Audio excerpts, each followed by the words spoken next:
देश में corona virus का ग्राफ तेजी से बढ़ता जा रहा है।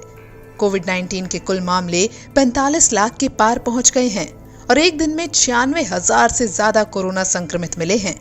ये एक दिन में सामने आए कोरोना मरीजों का सबसे बड़ा आंकड़ा है। स्वास्थ्य मंत्रालय की ओर से शुक्रवार को जारी किए गए आंकड़ों के मुताबिक पिछले 24 घंटे में अब तक के सबसे ज्यादा नए मामले सामने आए हैं और सबसे ज्यादा मौतें दर्ज हुई हैं। पिछले 24 घंटे में 96,551 नए मामले सामने आने के साथ ही कुल मामलों की संख्या बढ़कर 45,62,414 हो गई है। इस दौरान 1,209 मरीजों की जान गई है। इसी के साथ अब तक वायरस से जान गंवाने वालों की कुल संख्या बढ़कर 76,271 हो गई है। हालांकि राहत की बात यह है कि कोरोना वायरस को मात देने वाले लोगों की संख्या 45 लाख के पार पहुंच गई है। ताजा आंकड़ों के मुताबिक पिछले 24 घंटे में 70,880 मरीज ठीक हुए हैं और इसी के साथ अब तक कुल मरीजों के ठीक होने की संख्या 45,42,663 हो गई है। देश में कोरोना रिकवरी रेट 77.64% है।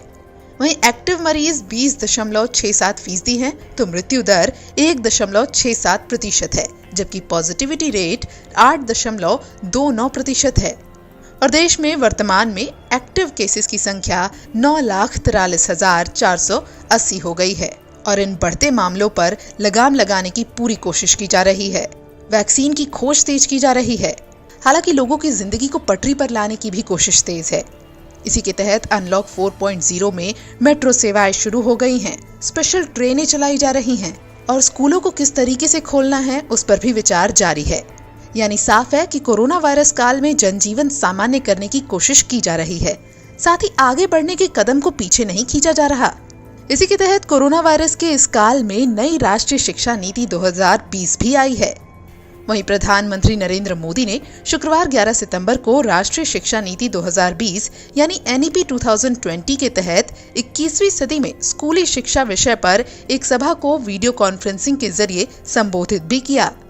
उन्होंने इस दौरान कहा कि कोरोना वायरस से बने हालात हमेशा ऐसे ही नहीं रहने वाले, तो ऐसे में बच्चे जैसे जैसे आगे बढ़ें, उनमें ज्यादा सीखने की भावना का विकास हो, बच्चों को मैथमेटिकल थिंकिंग और साइंटिफिक टेम्परमेंट विकसित हो, ये बहुत जरूरी है।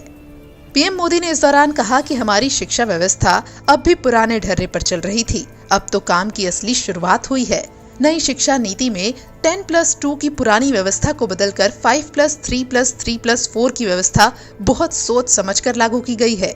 बता दें कि राष्ट्रीय शिक्षा नीति 2020 21वीं सदी की पहली शिक्षा नीति है, जिसे पिछली राष्ट्रीय शिक्षा नीति 1986 के 34 सालों के बाद घोषित किया गया है, जिसमें स्कूली और उच्च शिक्षा दोनों स्तर पर बड़े सुधारों के लिए निर्देश दिए गए हैं।